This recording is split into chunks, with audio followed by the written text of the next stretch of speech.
tiny silver balloons that like never biodegrade, ever. You know, they will just never, they will persist forever. So if you bear that in mind as to how much kind of pollution is in the ocean, where before it was kind of isolated to various hotspots in the Pacific Ocean, now you can go and take a cup full of water, any sea, anywhere in the world, and you will pick up a degree of micropollutants, well, microplastics inside of the water. Some kid came out with a technology, I'm sorry, but I can't remember where, but I think it was somewhere like Norway or Denmark or somewhere like this, that it was a mechanism for taking plastics out the water. Just hold on a second, I think we may have a little baboon encounter going down.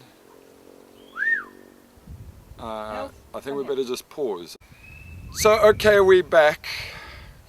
We're back. We had to pause for a brief while to put the dog in the car. Just in the tree line behind us here, we have a troop of baboons that are coming down, and again, they have put me in a great environment. Fortunately, you know, I don't know, I may blend in with the look of the baboons. Who knows, man? You know, so if I die while filming this, let's just say I gave myself for science and informing the world about information. So we will see. If I get attacked by a baboon in the middle of the show, then hey, at least it's got a bit of a, like, you know, watch Make good for television. you. Yeah, it makes good TV. It will make good TV if I get assaulted by baboons. Okay, but anyway, let's just come back to microplastics quickly. So anyway, what I was talking about was how you need to combine stories, you know, and they were talking about how much microplastics in the ocean, and how you can take a cupful of seawater around the world, anywhere around the world now, and there is a certain degree of microplastics inside of the water. And then I was talking about this kid that came up with this technology, and everyone's going, well, yeah, you know, great, what an amazing kid, and he came up with this thing that takes plastic out the water, and I mean, it's not a very complex system, it's basically like a big strainer, if you will. So the thing is this, is that even though you're taking out large debris, or large clumps of plastic out the water, which is important, you know, to remove it from the water. At the end of the day, the microplastics, the contaminants from microplastics are going to be there forever. And even though you're removing them, you've actually got to figure out a way to remove microplastic, not necessarily just wholesale large plastics, which obviously is the, you know, the end result of large plastics is microplastics. But you actually need to work a bit more at the science, which is kind of lacking in this regard. So that was quite an interesting story, you know, that came out just showing the impact that these microplastics are having on fish. So if you think about it, okay, now the birds are flying away. Okay, great, that's fantastic. So if you think about it, other wildlife is afraid of the baboons, but we're fine, you know, we're good. Okay, so if you think about it, the combination of all these stories, you know, if you start putting them together, we're creating a picture here, which is not a very good picture. You know, the EU released that report that spoke about water in 2050, showing that there will be a 6% decline in overall GDP, worldwide GDP, and most of the world will be water starved, if not water stressed. And I found this, you know, this was really quite interesting that they would come up with something like this, that they would issue a report out on something like this. And then I switched over to CNN, because I do keep an eye on what's going on in CNN. And you know, it's like it never happened. It's just like it, you know, it's like they may as well have said nothing. You know, again, they were covering, you know, stories that, you know, so the South Korea leader, and they covered that, and they covered a story that had to do with how Donald Trump is going to go visit Europe to open up his golf course, and he's arriving at the time that the UK is deciding, are they with the European Union or are they out of the European Union, and they covered that, and it astounds me that such a heavy report can come out, and nothing is said of it. It's not even mentioned. It's like we're on a different planet. So I spent quite a bit of the week trying to figure out, why is it? Why is it that we're not talking about this? Why is it that the world is not freaking out, man? I mean, why are we not freaking out about this? Why are we not running around in a mad panic? And then I realized that, a lot of us are all in the same kind of boat. A lot of us experience a circular existence. Like things are, wake up, work, eat, sleep, repeat, a day in and day out. It's the same thing we do. We live in the circular existence. And some of us are fortunate and you can break out of that circular existence and make a phenomenal amount of money and be some famous person lying on a beach while people pamper you with palm leaves. But for the majority of people, we are stuck in this circular world. And in a way, we're bored with this. In a way, we've become so bored with the circular existence that we seek out drama in our lives that we can make important to ourselves. And you can see this, that, why are people freaking out about them finding a black box in the Mediterranean that showed how a plane went down? Why is it really relevant to anyone? Why is it even spoken about here in South Africa? I mean, what has it got to do with any of us? And it's a tragedy, don't get me wrong, but why is it? We seek it out and we talk about it because we're trying to add some color to an otherwise circular existence. We're trying to add some kind of meaning to an otherwise fairly dull, repetitive pattern of Monday to Friday we either work or you don't work, but Monday to Friday you work, and then Saturday you either drink too much, you exercise too much, or you go to church or whatever your thing is, and you do this 52 weeks a year for the rest of your life. And what scares a lot of people is that you get to a certain age where you'll go to a restaurant, for argument's sake, or you will go to you'll go to the beach and you'll see old people, and like really old people. They're grey hair, and the lady is either walking, carrying the guy, because ladies always seem to live longer than us guys, and that's in line for all of us. All of us are going to be those people that our entire life, our entire existence amounted to that. We will live our lives and end our lives, and nobody will know. Nobody will know. We'll never make a significant difference upon anything in the world. And so what we do is we tend to seek out drama to fill in or add color to our lives. And CNN operates on a bell curve where what people are talking about, and they choose to highlight that and make stories about that, so that you and I have something that takes away the kind of mental concept of where we're going. But I have a challenge for all of you that are watching this, and I've really thought this through. You see, there is actually in our time a revolution that needs to happen, and it is like your last revolution. It is an opportunity for you to make a real difference, to make a change in the way that this world is going, in the way that we are just cycling ourselves to the end, having a meaningless existence while the entire planet all around us and everything that we consider beautiful is slowly being whittled away until there is nothing left. There is news that is released this week that spoke about a 2030 date. This is 14 years away. 14 years away, in which the level of heat and the level of pollutants and the level of kind of topsoil losses that are getting into the ocean are lowering the kind of the ability of phytoplankton to absorb kind of CO2 and release oxygen. As you know, that phytoplankton, in fact the ocean, makes a large proportion of our oxygen. It was estimated to be around 60%, 65% of our oxygen. And the way that we are kind of the things that we are doing to reverse this are not fast enough. They're just not enough, and nobody is really talking about it except for us here on ENN, the Mother Channel, and a bunch of scientists that are actually researching it. And there's a lot that we can actually do.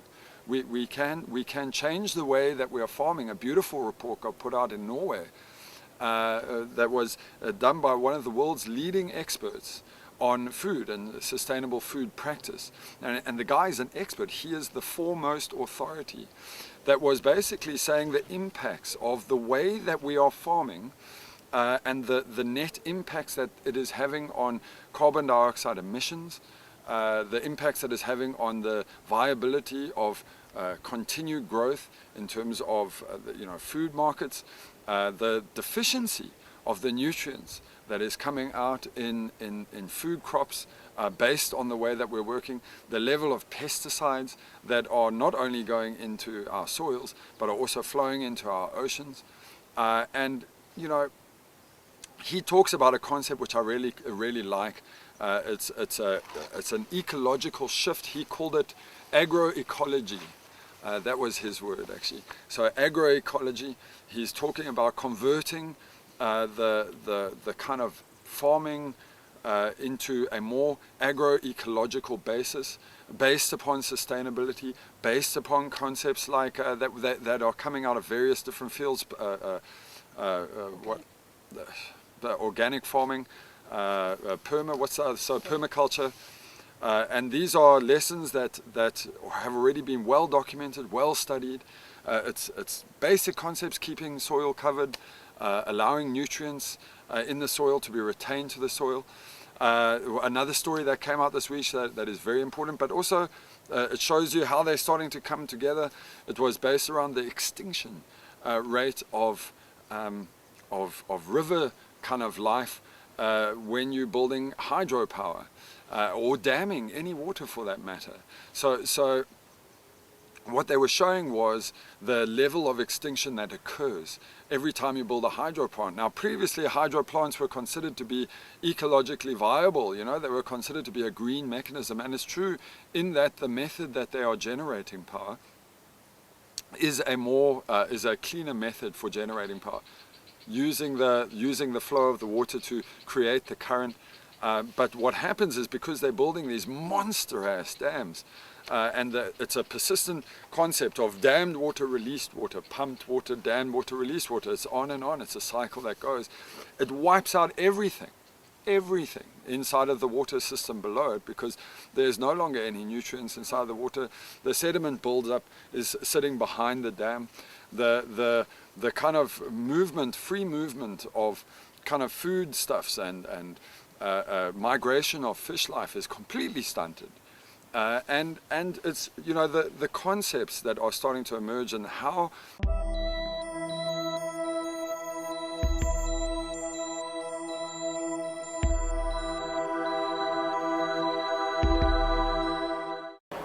Hello and welcome to the Mother Channel. My name is Jason Saul, and today we are reporting live from the steps of the beautiful Rhodes Memorial in the Mother City, Cape Town.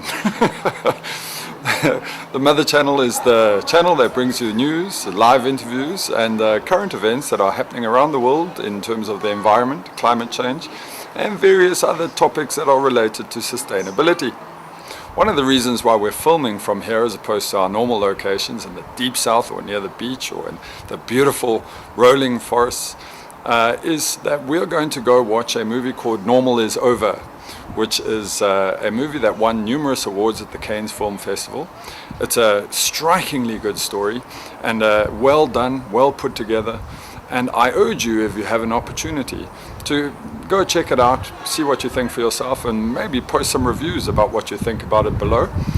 We will, of course, add a link below me over here that will tell you a bit about it and give you a little taster of what it's like.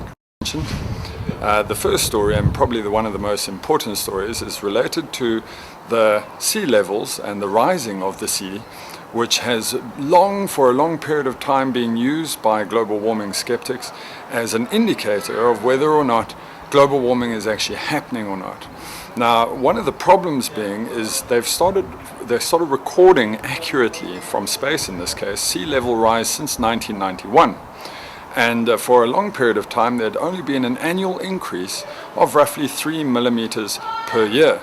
And for most of this period, global warming skeptics have used this to their advantage to state that global warming is simply not happening. Take a look at the sea levels. Nothing seems to be showing on the sea levels, and thus the entire concept of climate change or man-made climate change is completely flawed. Further analysis of this information has picked up that in 1991, since the records started, there was a massive volcanic explosion.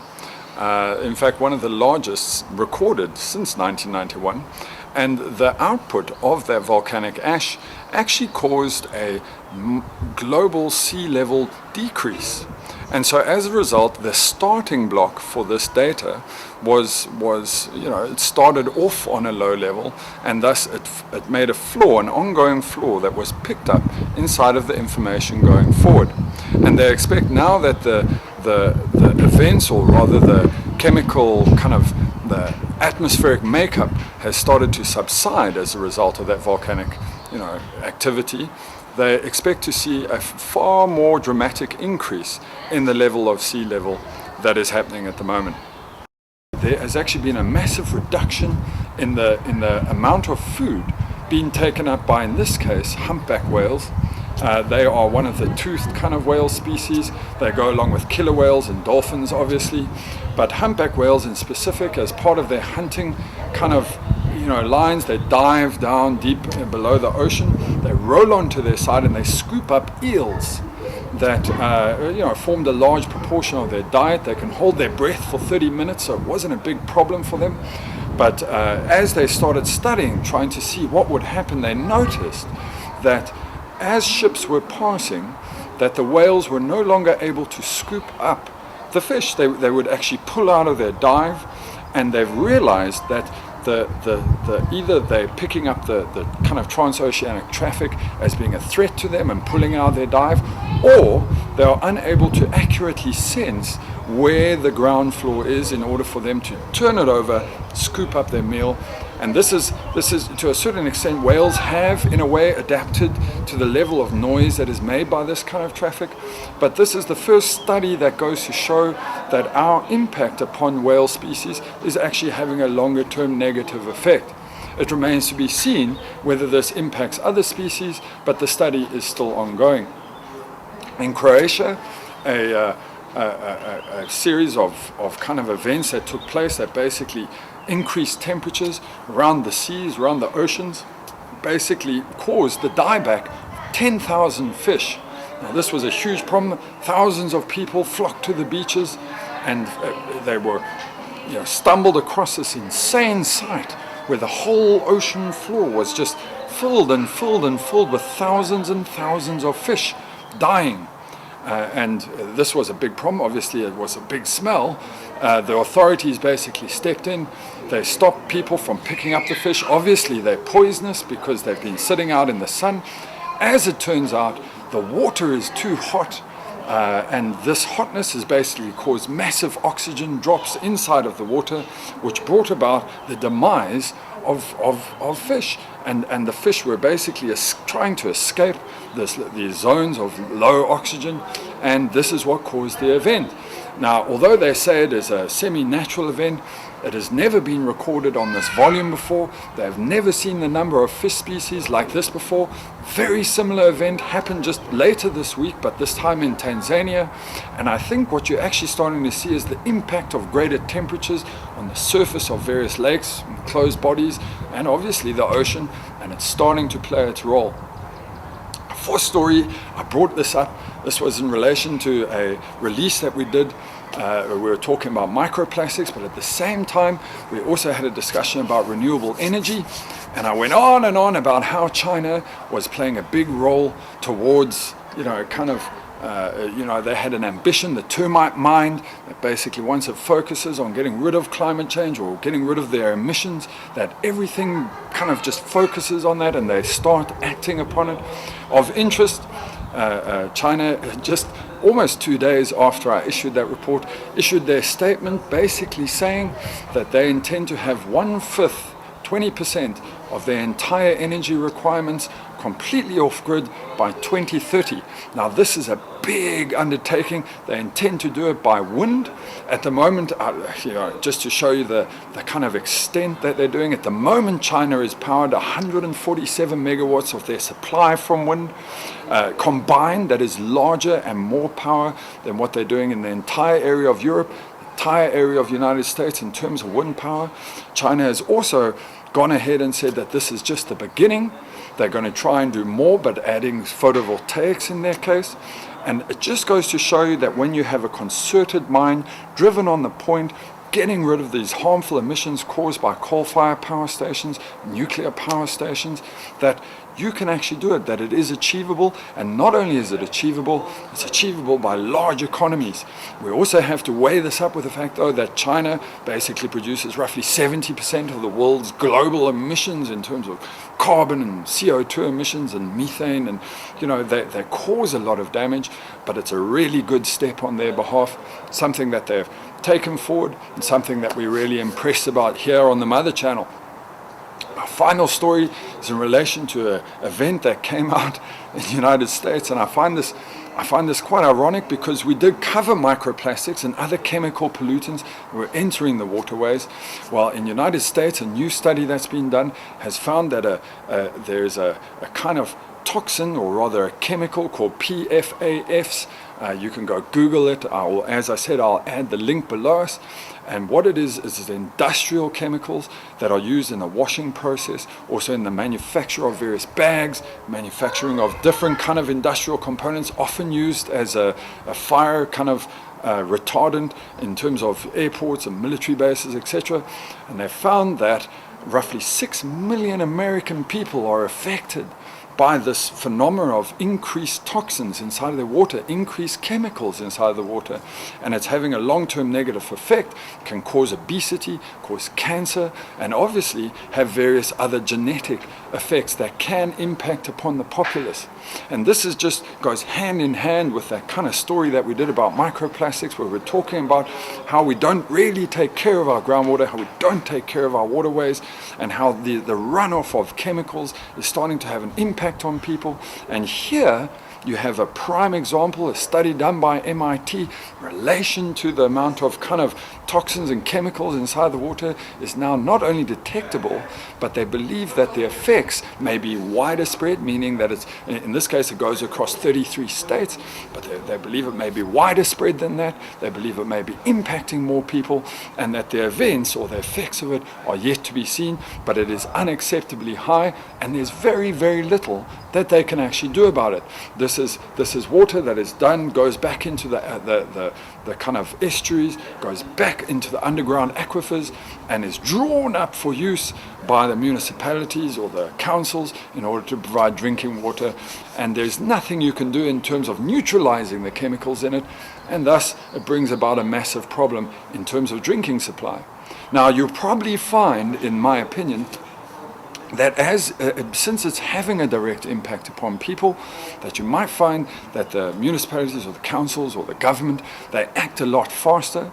But I bear with me a little on this, I just find it a little funny that they act upon it when it has a direct impact, that they are able to notice, able to see, they're able to kind of respond to it, but nobody is talking about the other kind of areas that are surrounding it that are obviously awash with chemicals, generally flooding out into the oceans, into large lake bodies, and nobody's really accounting for that, mainly because it's not part of the drinking supply. But obviously it's having an impact on the biology or the biomechanisms of all those ocean species or fish species or algae species or really beneficial kind of requirements of a generally healthy ecosystem. So I think that this is a story that you're starting to see like a little front tip of, and I expect that this is going to go a hell of a lot further very, very soon. Now, we're wrapping this up because we're going to go out and watch that movie. I hope you've enjoyed my update. It's been a little bit chaotic because we're kind of in a public place and a whole lot of people walking up and down, so I expect a few jump cuts here and there. As usual, if you've got any good stories that are happening in an area around you, take a clip, send it in, we'll screen it up. And I would like to thank you for joining me on this beautiful day, well, overcast day for us, but a beautiful day, and enjoy the rest of your day. Thank you.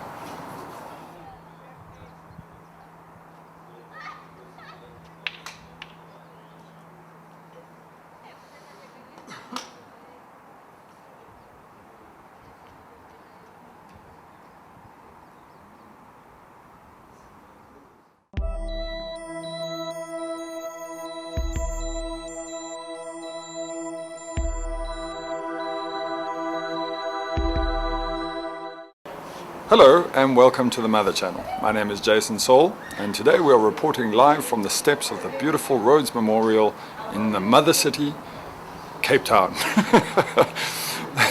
The Mother Channel is the channel that brings you news, live interviews and current events that are happening around the world in terms of the environment, climate change and various other topics that are related to sustainability. One of the reasons why we're filming from here as opposed to our normal locations in the deep south or near the beach or in the beautiful rolling forests is that we're going to go watch a movie called Normal Is Over, which is a movie that won numerous awards at the Cannes Film Festival. It's a strikingly good story and well done, well put together. And I urge you, if you have an opportunity, to go check it out, see what you think for yourself, and maybe post some reviews about what you think about it below. We will, of course, add a link below me over here that will tell you that the starting block for this data was it started off on a low level, and thus it made a flaw, an ongoing flaw that was picked up inside of the information going forward. And they expect now that the events, or rather the chemical kind of the atmospheric makeup has started to subside as a result of that volcanic activity. They expect to see a far more dramatic increase in the level of sea level that is happening at the moment. There has actually been a massive reduction in the amount of food being taken up by, in this case, humpback whales. They are one of the toothed kind of whale species. They go along with killer whales and dolphins, obviously. But humpback whales in specific, as part of their hunting kind of lines, they dive down deep below the ocean. They roll onto their side and they scoop up eels that formed a large proportion of their diet. They can hold their breath for 30 minutes, so it wasn't a big problem for them.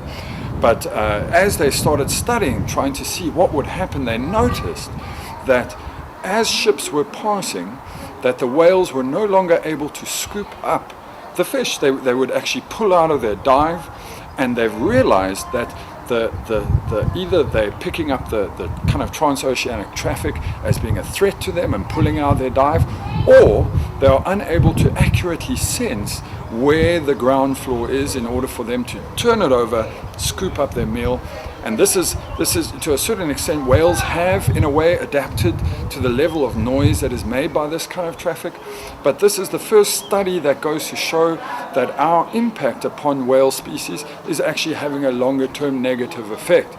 It remains to be seen whether this impacts other species, but the study is still ongoing. In Croatia, a series of kind of events that took place that basically increased temperatures around the seas, around the oceans, basically caused the dieback of 10,000 fish. Now, this was a huge problem. Thousands of people flocked to the beaches, and they were stumbled across this insane sight where the whole ocean floor was just filled and filled and filled with thousands and thousands of fish dying. And this was a big problem. Obviously, it was a big smell. The authorities basically stepped in. They stopped people from picking up the fish. Obviously, they're poisonous because they've been sitting out in the sun. As it turns out, the water is too hot, and this hotness has basically caused massive oxygen drops inside of the water, which brought about the demise of fish. And the fish were basically trying to escape these zones of low oxygen, and this is what caused the event. Now, although they say it is a semi-natural event, it has never been recorded on this volume before. They have never seen the number of fish species like this before. Very similar event happened just later this week, but this time in Tanzania. And I think what you're actually starting to see is the impact of greater temperatures on the surface of various lakes, closed bodies, and obviously the ocean, and it's starting to play its role. Fourth story, I brought this up. This was in relation to a release that we did. We were talking about microplastics, but at the same time, we also had a discussion about renewable energy. And I went on and on about how China was playing a big role towards, they had an ambition, the termite mind, that basically once it focuses on getting rid of climate change or getting rid of their emissions, that everything kind of just focuses on that and they start acting upon it.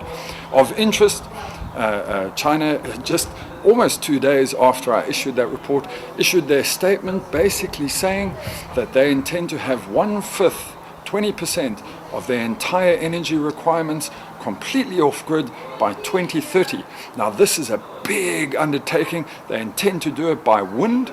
At the moment, just to show you the kind of extent that they're doing, at the moment China is powered 147 megawatts of their supply from wind. Combined, that is larger and more power than what they're doing in the entire area of Europe, entire area of the United States in terms of wind power. China has also gone ahead and said that this is just the beginning. They're going to try and do more, but adding photovoltaics in their case. And it just goes to show you that when you have a concerted mind driven on the point, getting rid of these harmful emissions caused by coal-fired power stations, nuclear power stations, that you can actually do it, that it is achievable. And not only is it achievable, it's achievable by large economies. We also have to weigh this up with the fact, though, that China basically produces roughly 70% of the world's global emissions in terms of carbon and CO2 emissions and methane, and they cause a lot of damage, but it's a really good step on their behalf, something that they've taken forward and something that we're really impressed about here on the Mother Channel. Our final story is in relation to an event that came out in the United States, and I find this quite ironic because we did cover microplastics and other chemical pollutants that were entering the waterways. Well, in the United States, a new study that's been done has found that there's a kind of toxin, or rather a chemical called PFAS. You can go Google it. As I said, I'll add the link below us. And what it is industrial chemicals that are used in the washing process, also in the manufacture of various bags, manufacturing of different kind of industrial components, often used as a fire kind of retardant in terms of airports and military bases, etc. And they found that roughly 6 million American people are affected by this phenomena of increased toxins inside of the water, increased chemicals inside of the water, and it's having a long-term negative effect, can cause obesity, cause cancer, and obviously have various other genetic effects that can impact upon the populace. And this is just goes hand in hand with that kind of story that we did about microplastics, where we're talking about how we don't really take care of our groundwater, how we don't take care of our waterways, and how the runoff of chemicals is starting to have an impact on people. And here you have a prime example, a study done by MIT in relation to the amount of kind of toxins and chemicals inside the water is now not only detectable, but they believe that the effects may be wider spread, meaning that it's, in this case, it goes across 33 states, but they believe it may be wider spread than that. They believe it may be impacting more people, and that the events or the effects of it are yet to be seen, but it is unacceptably high, and there's very, very little that they can actually do about it. This is water that is done, goes back into the kind of estuaries, goes back into the underground aquifers, and is drawn up for use by the municipalities or the councils in order to provide drinking water. And there's nothing you can do in terms of neutralizing the chemicals in it, and thus it brings about a massive problem in terms of drinking supply. Now, you'll probably find, in my opinion, that since it's having a direct impact upon people, that you might find that the municipalities or the councils or the government, they act a lot faster.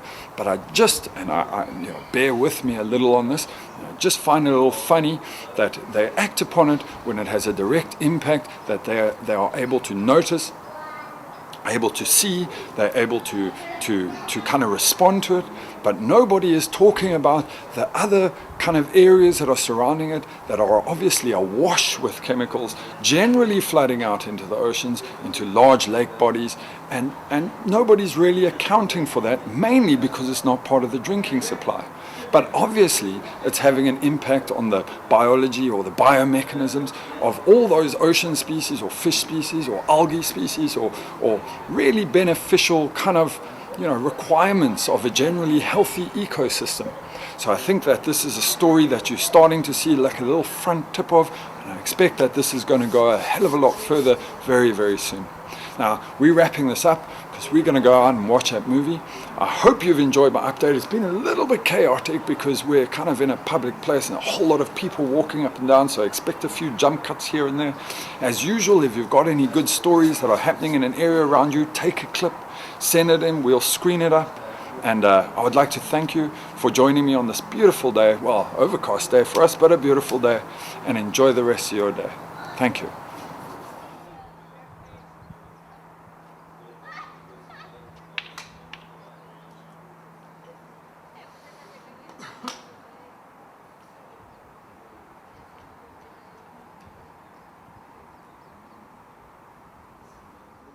How the pollutants now, if you imagine surrounding a dam or any kind of enclosed water system, the level of pollutants, runoff that comes from farming. So now because they don't cover their topsoil, water is unable to accumulate, it's unable to get to the water aquifer, the sub aquifer.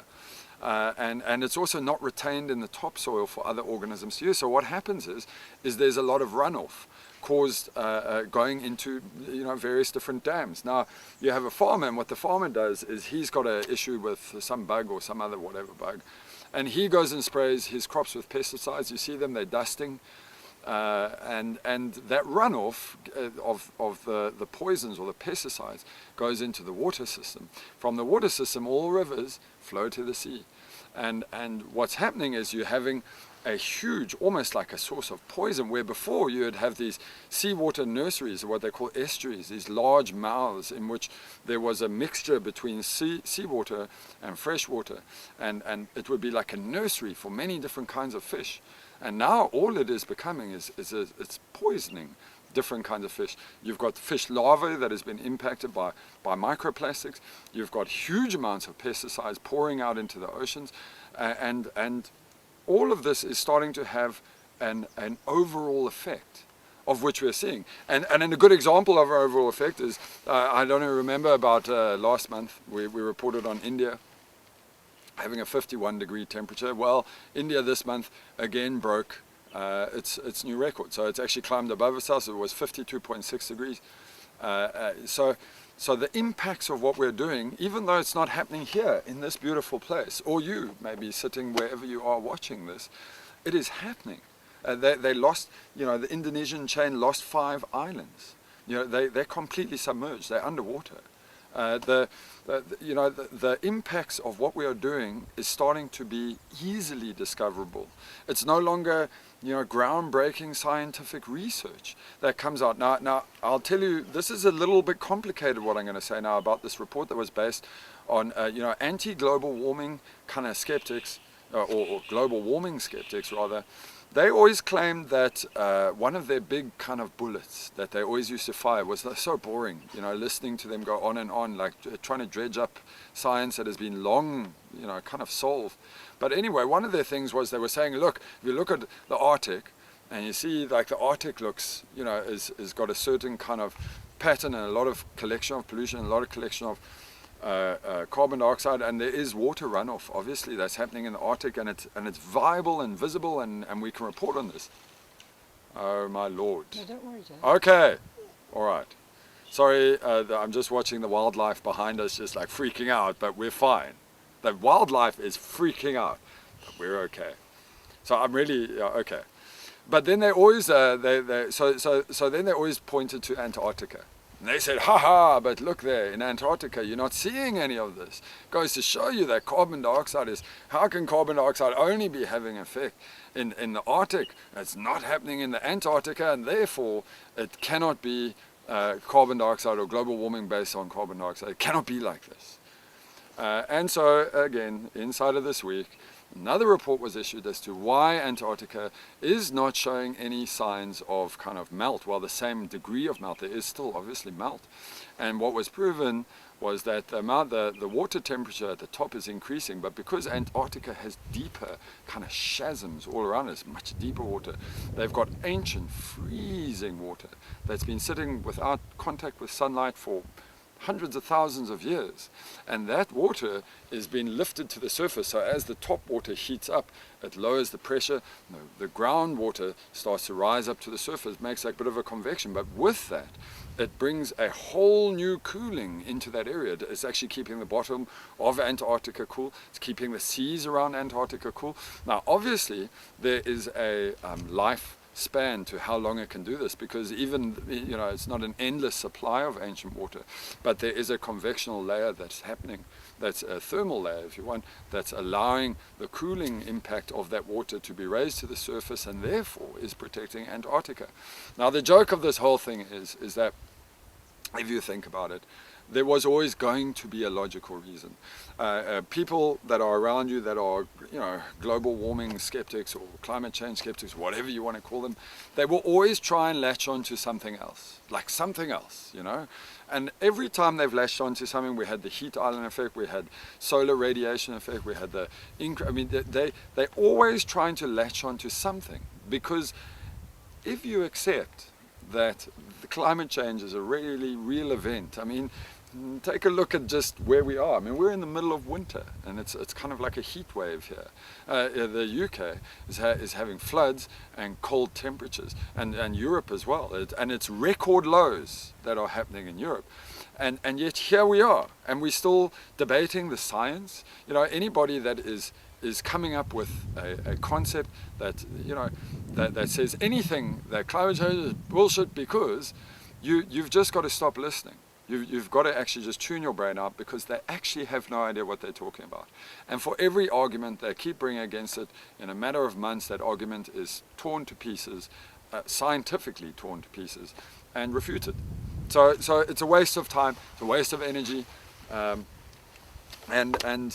you know, the events on the ground are starting to become easily observable, and we've really got to start to change our story. We've really got to start, and that's what I was trying to get back to. You know, like, here we sit as just normal people doing normal things on a normal daily basis, and we've got to understand that we are the last people that can bring about some change. There is one big revolution left for every person watching this. Every single person. There is one big revolution, and it's going to happen. It's going to happen. We have to start to change the way the world is working.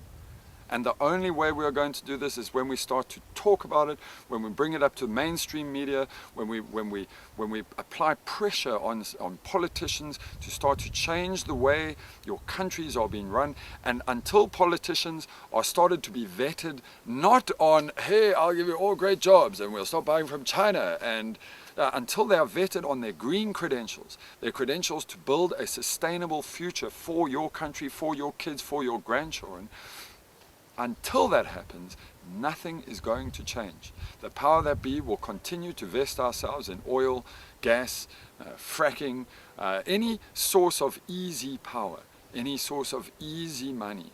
And that's what they're going to keep doing.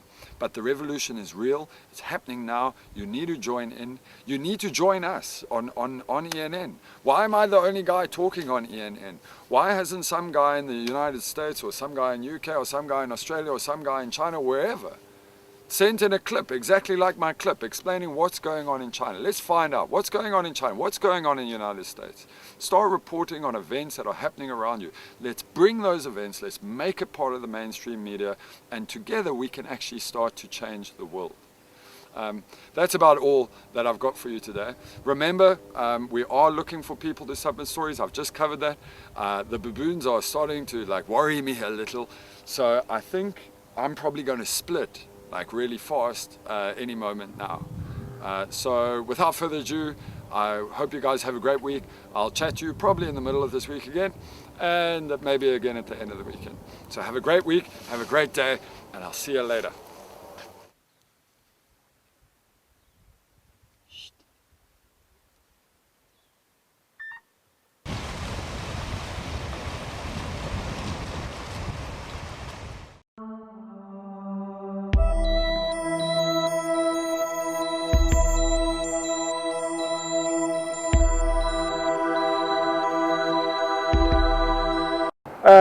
Hello and good morning everyone.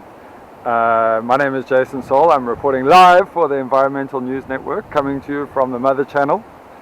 We are filming today in the Constantia, the Hoër Constantia Valley.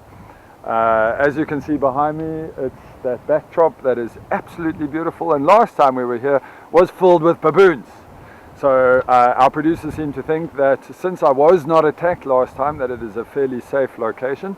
And they also just happened to mention that should I be attacked, it would make for some great footage. Apparently that goes down very well and gets a lot of hits if you see people getting attacked by baboons.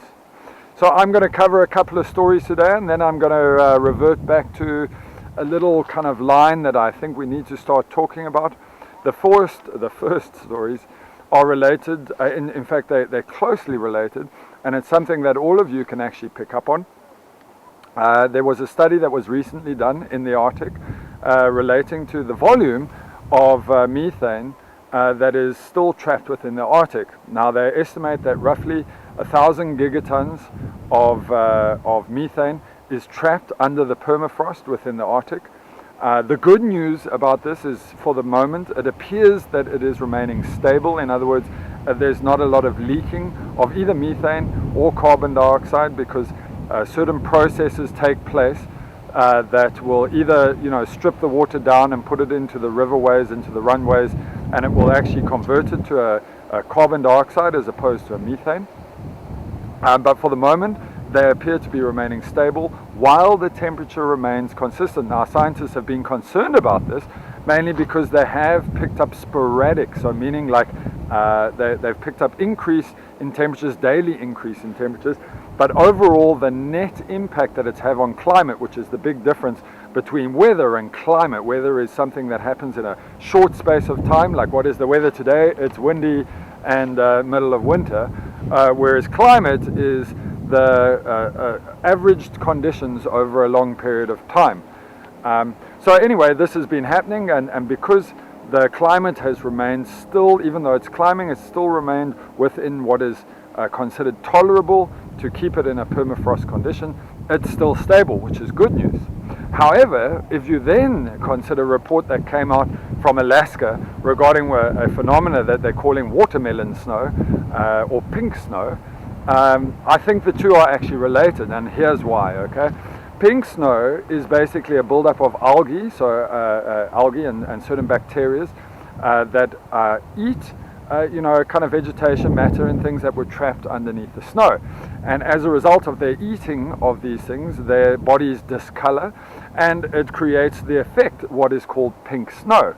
Now, pink snow is problematic, okay? First of all, you can't eat it, so don't anyone go there thinking it's like strawberry, I'm going to eat the snow, it's really bad for you, it's highly toxic. It's not great, okay? But the problem is with a little effect called the albedo effect. And what we know about the albedo effect is that basically it's an indicator of the amount of light that is reflected. So if you imagine a pure white surface that is snow, it reflects, close on 90 to 95% of all light. So light hits snow, reflects out, and this is what keeps the area cool. However, now that the snow is pink, there is a dramatic reduction in the albedo effect. In this case, it's down to about 30%. So the snow is actually absorbing a lot more energy and therefore a lot more heat, and that in turn is causing a lot more melt, and that in turn is actually causing more albedo effect. So there's actually a little loop that is happening within it, a small feedback loop that is happening within that area, and you can expect this to increase. Now, in my opinion, which is a layman's opinion, my opinion is that what you're seeing in Alaska is what is going to be soon seen in the Arctic, because the algae and the bacteria are there primarily to eat the decomposing matter that is trapped beneath the ice. So my feeling is that the watermelon pink snow is actually an early warning of a decomposition process within that area. And I think you're going to see a lot more of this, and I think it's something to keep an eye on. And just remember, everyone, please, no eating the snow. Some good news came out of Germany today. Remember, in my last kind of update to you, I said that I'll be giving you some good news. Well, the good news was, first of all, that the methane remains stable. Some other good news that came in from Germany today is that they've banned fracking. Hydraulic press fracking in this case.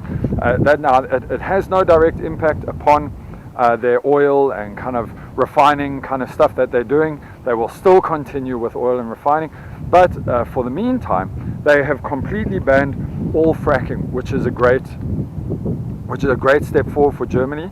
I must also just say that, I've had a lot of online battles because I'm a bit of a troll when it comes to that. I go onto a lot of pro-oil, pro kind of methane, pro-fracking kind of sites, and I voice my opinion and I try to convert people. I've had running arguments with lobbyists for fracking. It's actually a strange concept if you think about it, but the fracking industry has employed professional lobbyists, and their sole job is to change the minds of you. Okay, that's their job. So what they would do is that they've got huge budgets where I've got no budget. Okay, they've got massive budgets, no budget. Okay, and their massive budgets, they basically take a whole lot of professional people. These are people that they work out great advertising. These are people that work out how to word something, so copywriters. These are people that have entrances to the newspaper, and they will find anything that has even slightly some positive kind of return for fracking, and they will push it. They will pay for media advertising. They will make sure it's leaked to all the press. They will make sure that it hits on all your Facebook accounts and hits on any other possible news source that they can, and they try to make the science of fracking sound credible. Whereas already we know that fracking is not credible. Fracking is not a credible way of conducting business. And the way that they go about raising money for fracking is absolutely mind-numbing. It's based on that whole concept of where you completely discount the negative effects that you have upon the environment, and you only solely focus upon the cash that you can obtain and return back to your investors. In this case, the investors are super happy, pockets full of cash, but the people that are living in those areas, commonly in water-restricted areas, are suffering because of leak that's gone back into their waterways. Some people have completely run out of water, and they still believe it is viable. So now what the fracking industry has done, and I'm convinced that this is actually a twist from the fracking industry, although I haven't actually gone into it much, but they've had a couple of scientists, they've employed a bunch of scientists, and what those scientists did is they developed a method that would change what they're doing in terms of fracking. So in fracking, they will inject water, sand, and generally a bunch of other chemicals into the soil, and via the pressure, almost like a sponge system, they will squeeze out the oil. Well, in this case, the scientists said, look, I've got an idea. We will inject carbon dioxide into that kind of mixture as well. And so in a state, it's liquefied carbon dioxide. So in its state, they are now proposing it forward as a means of carbon sequestration. Now, I see it personally as a desperate attempt by the fracking industry to somehow gain back some kind of green footprint that they lost long ago after they poisoned people's wells and lost court battles in the United States. But nevertheless, they've now started to pay scientists, and us in the climate change, kind of world, we've seen this before. We saw it when Exxon, previously a big proponent or a supporter of climate change and the science behind climate change, did that amazing about shift where they all of a sudden started paying thousands and thousands of scientists just to cast doubt on climate change. And so a lot of the people that you have running around, those morons, they go, oh, the climate change is not real. It's not real, I tell you. The science is false. All of those people, they have merely been influenced by the work that Exxon has done in terms of funding scientists to come up with absolute rubbish about why the science of climate change and why the science behind climate change is false. Now, I'll come back to that in a minute. I'm going to cover one more little story. I want to bring this up because I think that this is kind of relevant, okay? So they've now just finished in the United States, they've finished mapping the impact that renewables is having upon coal, and therefore coal upon renewables. And they handed it over to some MIT graduates. They said, calculate the kind of chain, the financial viability of this all. Now, as you know, coal is a cheap form of energy, and thus it's always put forward to we need some power stations. Let's build a coal station. In China, they were building a coal station like every week. Every week a new coal-fired power station will go up because it's got to feed China's expanding economy. But the thing is that for the first time, they were actually able to mathematically prove the impact that renewables was having upon coal and the financial viability that renewables was having upon coal. So they were saying that where before coal could be considered a cheap form of power, that renewables is now playing a part, that the line between the two is really, really thin, meaning that they're actually almost neck on neck in terms of renewable versus coal.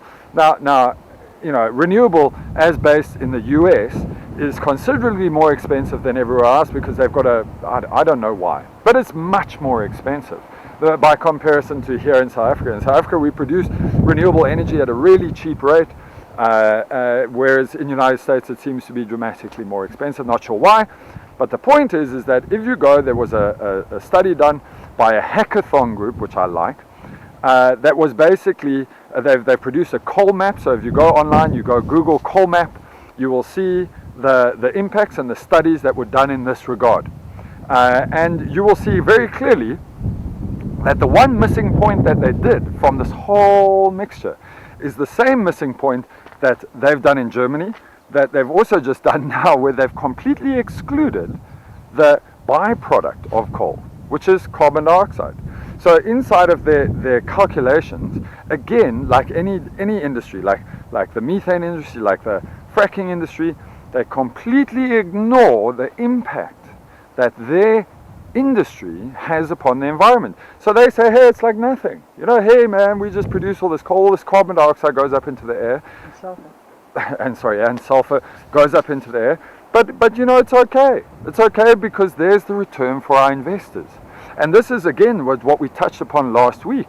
The entire business world is geared completely towards this return for investors without taking into account the actual cost of their business.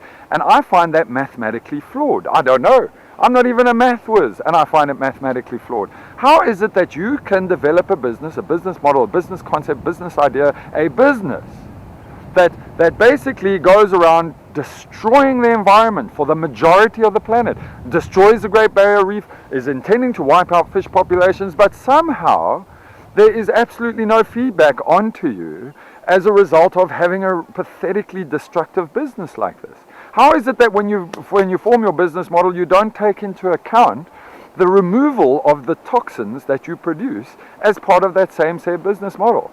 So my thinking is that if there was one shift that we could do inside of the business world, it would for people to actually start to account for the impact that their business has on the environment, and to introduce steps that would first evaluate a business on that criteria, and then, assuming that it's an existing business, to alter their business model so that it does not have an impact.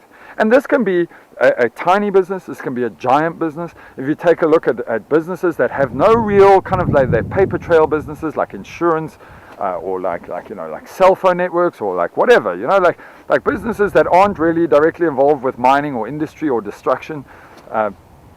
I say that, but in the back of my mind, even as I said that, I forget about the volume of paper that the insurance industry is consumed. But forgetting about that for the moment, but it can involve things like how many employees they have and how those employees get to work. It can be involved with concepts like who they decide to sponsor. Why is it that they're sponsoring?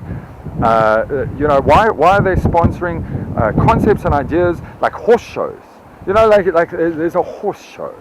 That here we are in a planet that is in absolute state of destruction, and they're busy sponsoring horse shows. Your money that you think is going towards something decent is in fact just rolling out to be another nothing, another really nice horse show. And no offense to the horse show people, I'm sure their horse show is really important to them, but in reality, what's important now is changing the environment. It's changing the destruction to the environment and changing the way that we evaluate things. And this is my final point today, because I'm going to try not to go on too long, okay? But this is my final point today. I've been thinking quite a bit, and everywhere that I go, I sit down in place, I sit down in a restaurant, I meet people, I talk to people, and I've noticed that there is a beautiful bleeding that happens as a result of my discussions, as a result of the information that I am doing. And I explained this a bit in my last kind of movie, where I told you that it's like you can see this kind of glossed over look in their eyes, and as you slowly start to give them the information, you're letting people know about like the absolute insanity that is happening around us right now. that we're not even watching. We're not even watching. We're not even hearing the craziness that is going on around us. If they just took a minute to actually look at the madness that's going in the deoxygenated oceans, to the massive acidification that's happening, to the increasing carbon dioxide, to the melting glaciers, to the impact that as a species we're having on this planet, that you would bring about some change. You will bring about some change. You can see the light come on. I've had a person that I've been talking to frequently has all of a sudden started to share like information that we give them. They research it and they share it. They're putting it on their own Facebook profile. They're letting people know. They're spreading the word. And this comes to my final point. I'm sorry to return back to this twice, but there is a beautiful concept. It's called cognitive dissonance. And what that is it's the alteration, or it's having a duality. It's what I do is not what I say. It's having the contrast between my actions and my intentions, or it is basically the very thing that shapes all culture. It shapes society. It is the contrast between I don't like this place where I am. I don't like this thing where I am, even though the majority rule sets it like this. It is that fight, that struggle that brings about revolution. It is that argument that we have amongst people that ultimately results in some change. And then when I go sit in a restaurant and I listen to the things that people are talking about, and I listen to the things that people are, like they're on their tiny little individualistic worlds, and I'm sure it's important to them. I'm not trying to say that they're all retards. I'm just saying that they're all retards. They're basically focusing their entire lives upon the things that are important to the individual. There are people that are talking about doing trips and going shopping, and although those things are important to those people, they are missing the real picture. People need to start talking about the environment. As I am talking to you, you need to talk to somebody else. There needs to be a revolution that happens within the culture of how we accept business, of how we accept the world around us. We cannot continue to destroy everything around us in favor of what? In favor of money, in favor of a larger company, in favor of shiny cars. We can't have this anymore. We can't. And the fact that we just think we can, and the media that we watch fools us into thinking that those things can still be done, but they can't. We already know that we're 15 years away from severe water restriction. 15 years. This isn't long. This isn't something, but don't worry, in the future they'll fix it. This is something right now. Now, as a person, the mere fact that you're watching this, the mere fact that you even took the time to watch this means that you and I are awake to it. And you need to start to play your role. You need to start to change the people around you. You need to start to communicate. You need to start to spread it. You need to, like a virus, inject your DNA into their mindset so that we are bringing about a change. That when we next sit in a restaurant, every person is only talking about it. And only then, once we've got an aggregate, a huge movement, a massive revolution that is happening, only then will we start to shape the planet around us. And the only way we're going to do it is by you watching me watching you, and us sharing the information. So I want to thank you for taking the time to watch my show. I hope I didn't go on too long, but please, I'll be pushing out another one probably Wednesday this week, bringing you up to date on all the news events that are happening.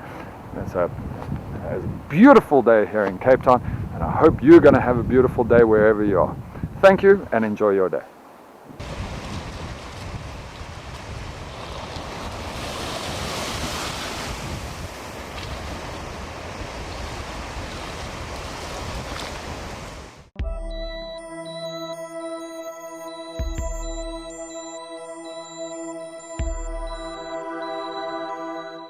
Hello and good morning. Welcome to a quick interlude with Environmental News Network. We are sitting in the beautiful Constantia Valley, and frankly it's pouring like hell outside, so we're actually having to film inside. Yes, that said, it is still nasty and cold. We're doing a midweek one. We can see that it's already growing quite popularly. over kind of, since we've been doing these. So we're going to do a little midweek one, just catch you up from early week stuff. So I'm going to cover 5 stories. One story I really love, man, I really love, and you will love this too. And it is so powerful in terms of what we should and what we shouldn't be doing.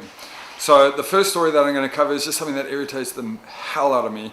About 2 weeks ago on E&M, we covered this farmer that went off and started poisoning carcasses so he could kill vultures, and and there was this whole knock-on effect about how he went and basically wiped out, I think it was 5 or 6 endangered Cape vultures.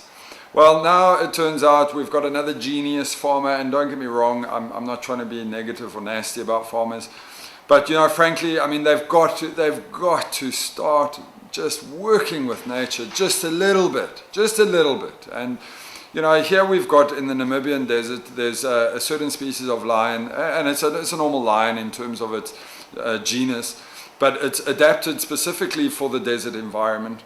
It's got thicker skin, it retains water better, and there was basically a small pride of these lions that was in the Namibian desert, and one really big, beautiful male that was just recently shot.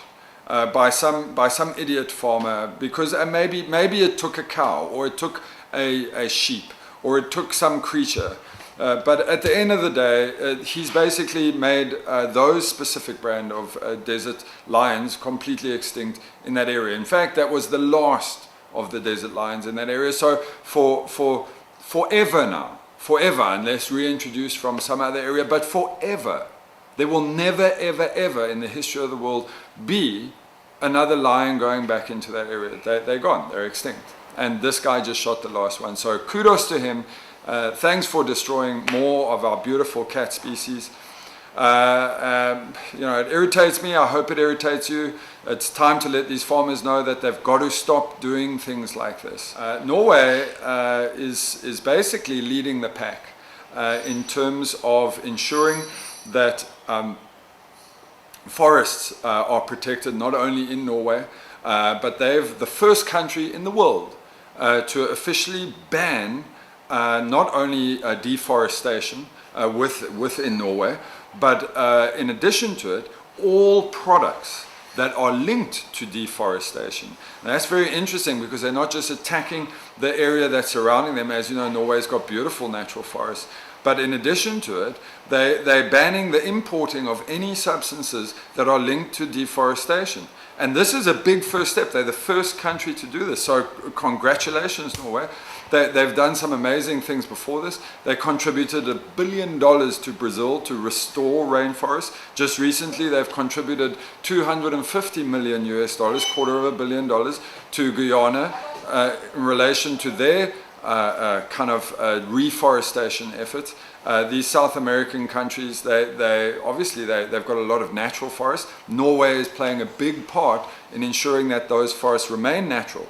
Then another story also linked to forests, because I actually love trees. I think we all love trees. Is what in California they just did a study. So this was in LA. They were basically doing an evaluation on how much so city urban species of kind of forests contribute. And when I say forest, I don't necessarily mean like build up clumps. I'm talking like the old trees that are lining the side of the road. And it was quite an interesting study, because in as much as they say, look, in as much as a tree falls over and uproots the pavement, or it drops leaves everywhere, people don't actually realize the value that trees are providing them. So I've had to jot this down, because there was quite a few kind of values that trees gave, but I think it's important that we bring it up. We've got 10.32 million. So the total value of this, the estimated value of these trees was $1 billion. That was for all urban species, roadside species of trees in California, well, in this case in LA. They estimated that the trees were contributing to roughly $10.32 million of carbon sequestration, so removing carbon out the atmosphere. A very important one, specifically in places like LA, $18.15 million towards removing pollutants from the atmosphere, and so that's like your nasty things like smog and blah blah blah. Then another $0.5 million for retention of rainwater and keeping it cool enough so it actually allows the rainwater to come in. And then both maintaining kind of so leveling off the kind of temperature in LA, which was valued at $101 million US. And then finally, and most importantly to anybody who has trees in their yard, they valued the total kind of amount that it contributes towards the value of your house at $834 million US. And this basically summarized comes to about $1 billion US, or slightly over $1 billion US. But it goes to show you how important those trees are. Urban roadways, regreening kind of programs that are running in various cities around the world, and more importantly, the value that it has to you as a tree owner in your property. You don't understand that a lot of people are actually buying places like this simply because of the trees, because it looks beautiful. And so I think it's very important that all of us keep that in our mind, and next time we have to rake up the leaves, just let's remember what those trees are actually doing for us, and more importantly, what they're really worth.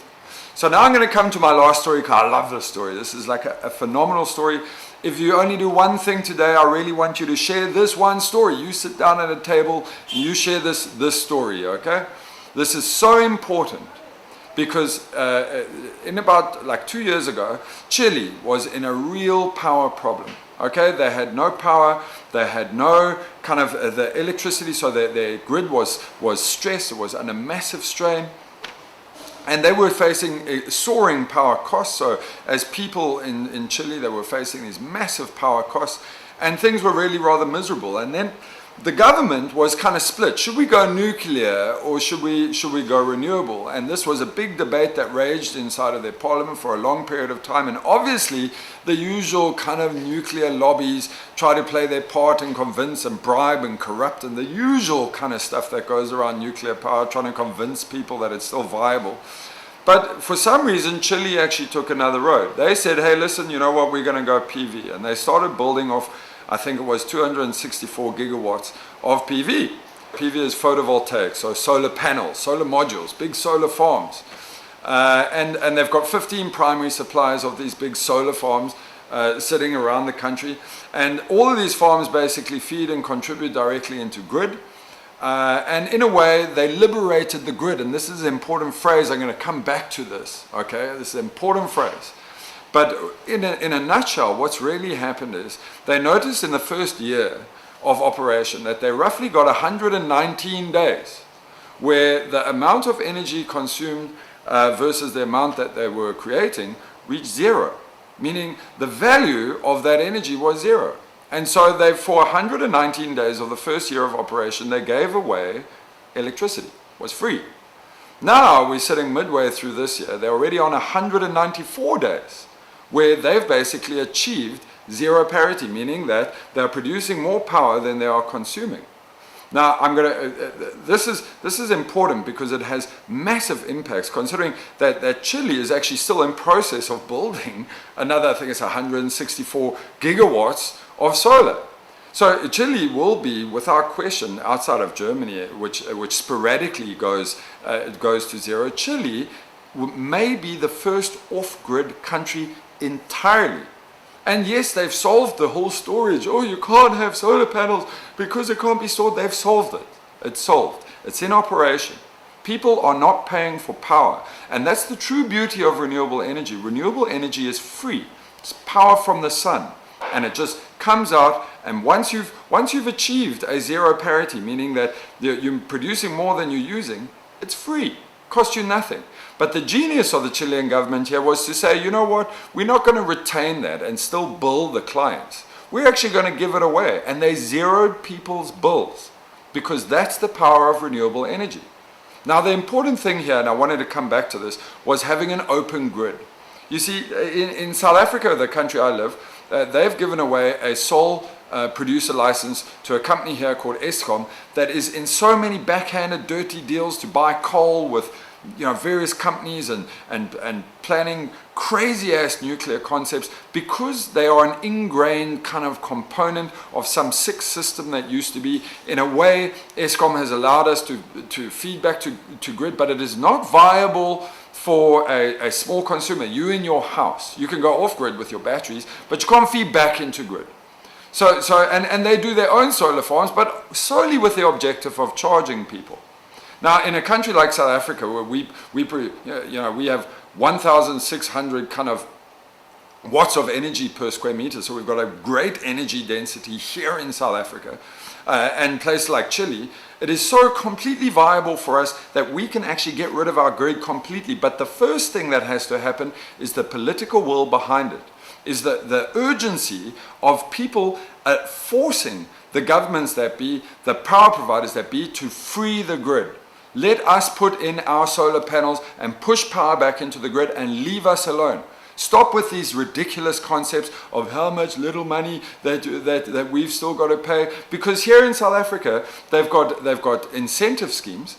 They've got schemes where you still have to pay, because ultimately, as a municipality, as a city, as a country, they're trying not to lose the money. But they're forgetting that all the money that they have ultimately comes from the pocket of the consumer. And that money that we're not spending paying them for dirty power, we can rather be spending on the mass economy. It's a direct improvement to the economy, and the first step is the political will that drives it. And then, once you've got the political will, the brains to free the grid, allow people to push power back onto grid without any legislation outside of safety legislation, safety standards. So I'd like to say, please, if you could talk about this, if you could tell your friends about this, tell your friends what happened in Chile. That so far, for 194 days in Chile, nobody's had an electricity bill. Tell me you would not like that.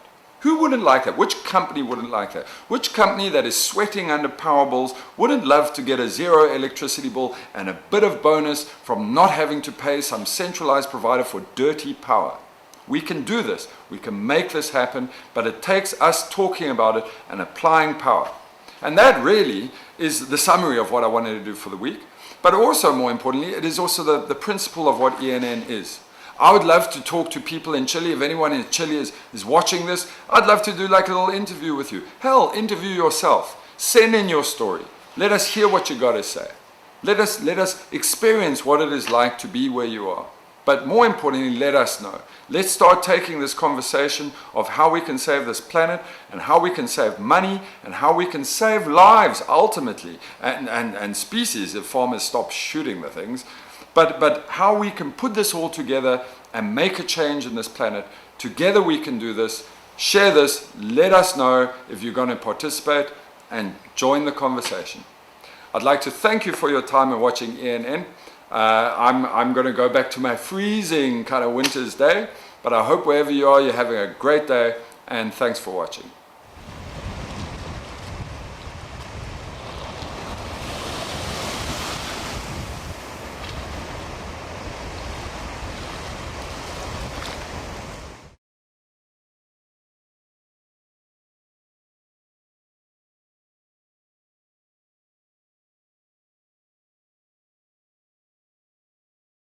Hello and welcome to the Environmental News Network. We are filming from the lovely Constantia Valley with helicopters flying overhead, birds tweeting all around us, and I am basically going to cover some information that is deemed extremely important in terms of the environment, and it is actually extremely important. I mean, it's actually crazy important, but you sitting there in your house may or may not be aware of this.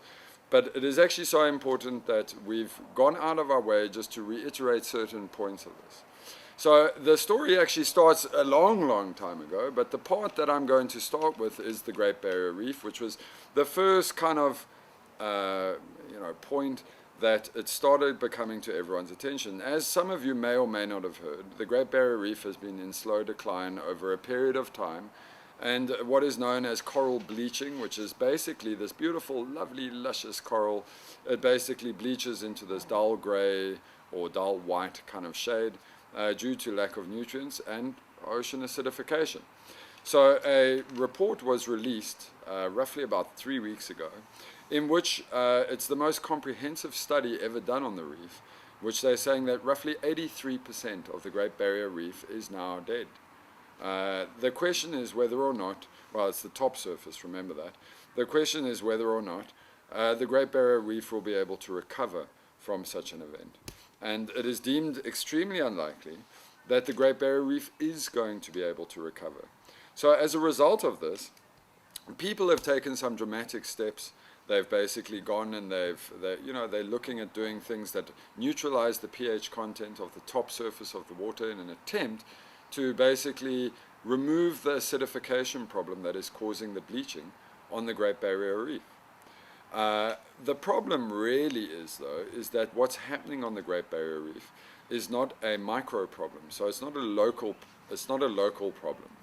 The problem that's happening on the Great Barrier Reef is actually a macro problem. And what that means is that there is no action that can be taken by any person in Australia, New Zealand, any of the surrounding islands. There is absolutely nothing that they can do about it, because what you are really witnessing is the impact of the macro event of climate change that is having a direct impact not only on the Great Barrier Reef, but on reefs all around the world. And what that means is that if you start looking at the kind of articles we've put out much news articles about this, that's been published rather widely, and there is kind of social activists that are trying to start campaigns, save the Great Barrier Reef, save the Great Barrier Reef, all over Facebook, Twitter, and various other groups. But the reality is that there is absolutely nothing that can be done to save the Great Barrier Reef, because it's a macro problem caused by overall climate change. So the thinking behind the Great Barrier Reef, if you understand that it is like the heart of the ocean. I mean, there nowhere else in the world is such a diverse, large kind of place in the ocean found with such a density of life. So in a way, it's like the heart of the ocean. When you and I don't know how old you are, where most of us, a lot of us were born, the Great Barrier Reef was an abundant, beautiful place. And inside of our time, we're actually going to see the death of the heart of the ocean.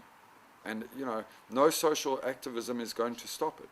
The only thing that is going to stop it is if we eventually kind of move away from this idea of climate change. But bearing in mind that 83% of the reef is already dead, the probability of us being able to stop it is almost zero. So then, sorry, I've just been corrected, it was 93% of the reef is dead. That's actually right. So then it brings us to another component. So now take that story and throw that story on one side of your mind, okay? And then it comes to another part of the story. Now they were looking, a study was recently done on what is causing ocean acidification. But while they were studying that, they were looking at oxygen levels inside of the ocean. Now there is a relationship between the volume of plankton that is present in the water and their ability to sequester carbon dioxide. The ocean, despite what you may have heard, is actually the largest sequesterer of carbon dioxide. And when I say sequester, I mean that it takes in carbon dioxide and releases oxygen. So the ocean is actually the largest, what we call a carbon sink. So it's bigger than the rainforest, bigger than any other arboreal forest, it's bigger than any thing that we have done. The ocean actually does most of the work. So most of the oxygen that you're breathing comes from the ocean. I'm going to come to that point in a little bit. I'm just going to explain a bit about the dynamics of what's happening in the ocean. So basically plankton are responsible for bringing oxygen from the surface of the water,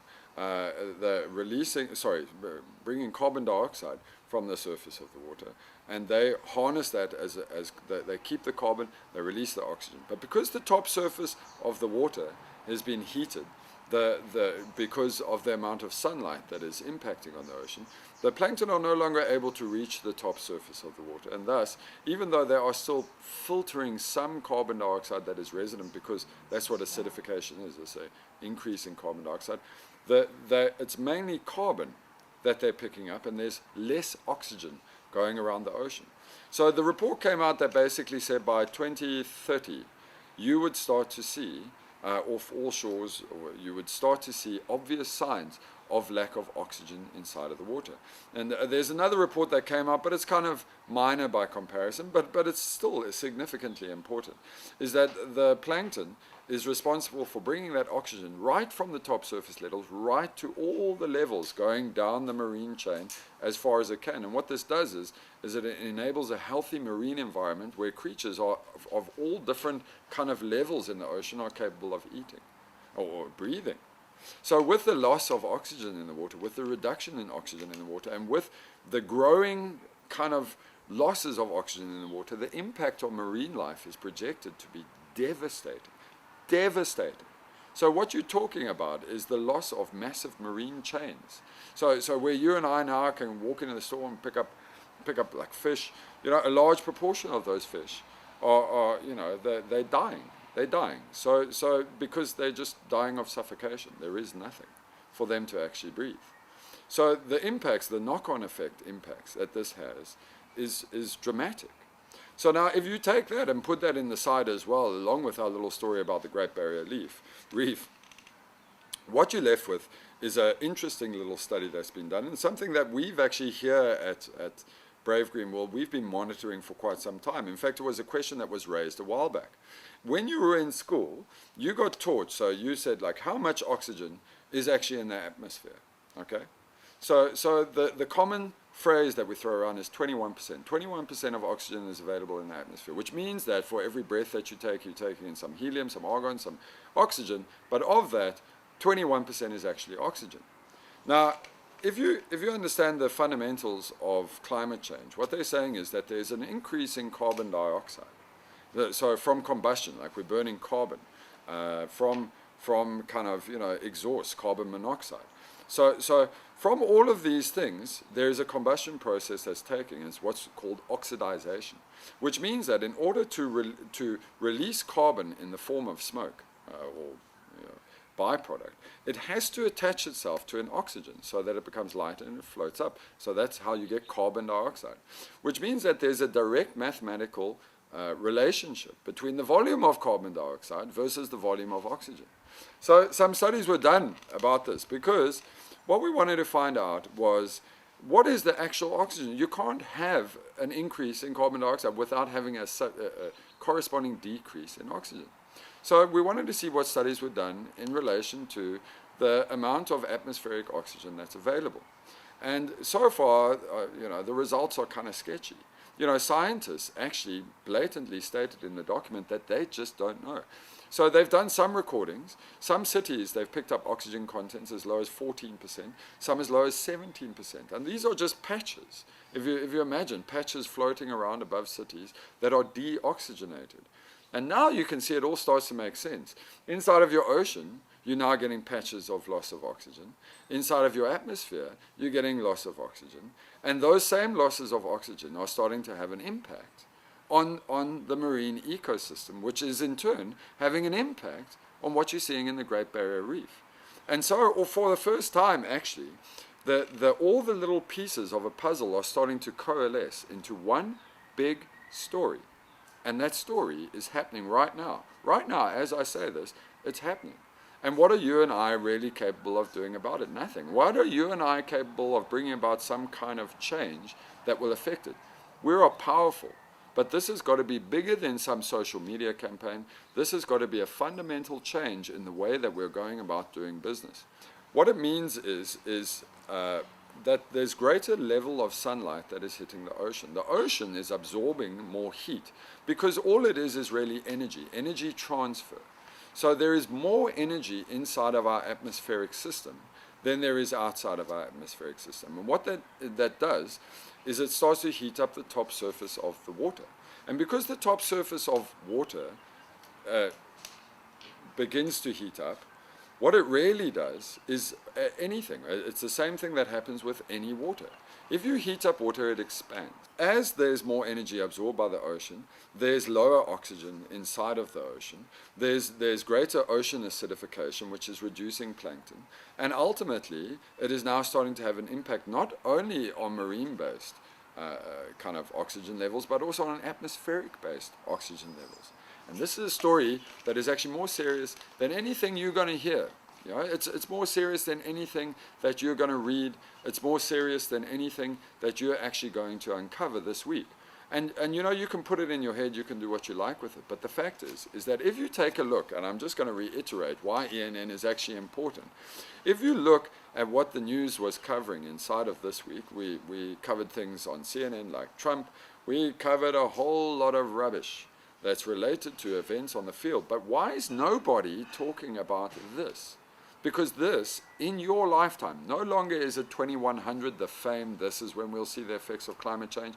We're talking something that is only 14 years away before you are going to see significant changes in the oxygen content of the surface of the ocean, and thus it's going to impact those that eat seafood. It's going to impact the entire marine chain, and it's going to impact oxygen levels. And when scientists were asked, what happens if the oxygen levels get to a low point? What is the net effect? What is the safety level for human beings? You know what they said? They don't know. They don't know. Now think about that. Just put that in the back of your head. Remember, for all of you that are going to be watching Donald Trump go on and attack Hillary Clinton, and you're going to watch Bernie Sanders try climb all over Clinton, and how important that is, the reality is that day by day, the oxygen content of this atmosphere that you're relying on to watch those things is actually running out. So I want to thank you for your time in watching ENN. Remember that this is the channel that is going to bring you actual news, real news that's actually important to you and actually has meaning to not only you but everybody else on Earth. ENN is the one channel where you're going to actually find out the things that are important. So thank you for watching and enjoy the rest of your day.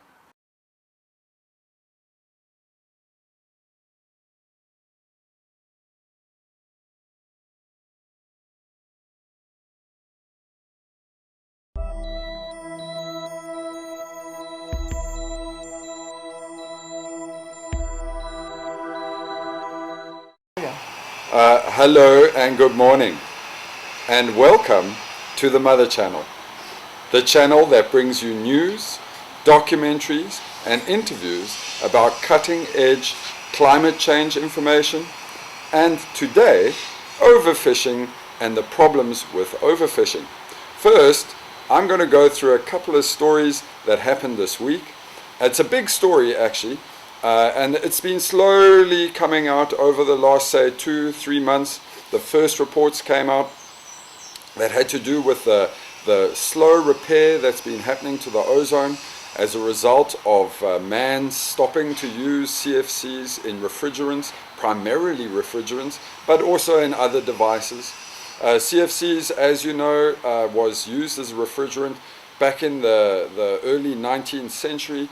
Ironically, the inventor who claimed the gas, which he called Freon, he actually killed himself through one of his own kind of poorly put together experiments. So it's kind of ironic considering the amount of death that he's caused others as well as a result of his experiments. So in relation to Freon gas, he manufactured Freon gas. Freon gas was utilized as a primary source of refrigerant for a long period of time. Unbeknownst to him, and ironically, unbeknownst to everybody else, the CFCs that were in the Freon gas were destroying the ozone layer. And for a long time, everyone was talking about the ozone and its effect that it was having upon people. You know, you couldn't go to the beach and suntan any longer because the amount of infrared rays were just frying people. The rise in skin cancer cases also corresponded to it. But for the last couple of months, there's been some good news emerging relating to the ozone hole that was originally there, and that it's repairing itself. And not only is it repairing itself, but to such an extent that for the first time it is noticeable above the Antarctic. The Antarctic has actually been driven into a period of local cooling as a result of the repair of the ozone above it. And this is actually some good news that's coming out on this front of climate change for a while. And that cooling is also going to obviously have a greater impact in terms of glacial growth. And ironically, it will also reflect a lot more sunlight, which in turn will bring down the overall temperature for the region. But we have to piggyback that with some bad news that came out. There was a study that was done recently upon the impact that the huge forests above the 41-degree latitude, expanding across the North American continent all the way through to Asia, and their impact in terms of how they regulated carbon dioxide. And so generally it was previously thought that these forests are responsible for between 25 to 30% of the sequestration of all carbon dioxide that was in the atmosphere. However, the study has recently found that if you consider the growth rates now of these forest species, if you're going to sequestrate, let's call it, just for argument's sake, 1,000 metric tons of carbon out of the atmosphere, there needs to also be a corresponding growth of carbon inside of the tree species. Now, for the first time, it's actually being calculated that there isn't a corresponding growth between the amount of carbon that is being sequestrated and the increase in scale or size of the tree species, which means that that percentage that we had always accounted for those forests doing is actually probably a lot lower. No specific percentage was reflected that showed what the new change is, but there you have it. I'm now going to cover a topic that I love. I love this topic, okay? Because I love to fish. I'm a great fisher person, although I never catch anything. My daughter continually hammers me for the fact that I never seem to catch fishing, although I go out fishing quite a lot. For me, it's really about floating around in a boat with some people and having a good time. It is very little to do with the actual catching of fish. And considering I don't actually eat fish, it's for me, I catch it and I throw it back. So I'm going to start by setting some parameters on this conversation based on the kind of report backs that I have on my previous conversation. I have to be very careful about my wording, because as soon as I say scientist, people seem to get into an uproar about how figures are lost and how everything's, there's just this pathetic backlash that I get from scientists. I find it also, interestingly enough, quite ironic that we accept what scientists say about things like light or photons, but we cannot accept what they say when it comes to things like global climate change. Really quite funny. So, to get back to the point, when I talk about overfishing, this is the parameter that I want to set. I'm not talking about a guy getting on his boat and going out with a couple of friends and catching a fish. I'm talking about the commercial viability, so commercial fishing. To give you an extent of the scale of what's happening in overfishing, 85% of all fishing species are completely depleted, overexploited, endangered, or near extinction. That's 85%. The world consumes roughly 17.4 kilograms of fish per capita per year. Now, this has climbed dramatically. In 1960s, the world was consuming 9.4 kilograms of fish per capita per year. But now, we're actually consuming 17.4 kilograms. Now, this is actually interesting because if you consider just the math, so you don't have to be a mathematician to understand this, if the world is operating at 17.4 kilograms of fish per person, that means that every year 121,360,000 metric tons of fish need to be taken out the ocean in order to satisfy the protein cravings of the world. Another interesting point is that even though the kind of East, if you want to call it the East, the Europe, that kind of body, the fish consumption level has remained fairly consistent. The primary driver of this overexploitation is China. China's growth and its dependence on fish as a source of protein sees China's per capita of fish eating climb to roughly 24.6 kilograms per capita in China. And if you consider the growth generally of those regions, China, India, Malaysia, those rapid growing populations, all you're doing is seeing an absolute decimation of fish stocks around the world. Currently, it's estimated that there's roughly 2,270 species of fish that are now on the endangered list. This is a dramatic, stark contrast to how it was in the 1950s. In fact, you could actually take it quite a way further than that.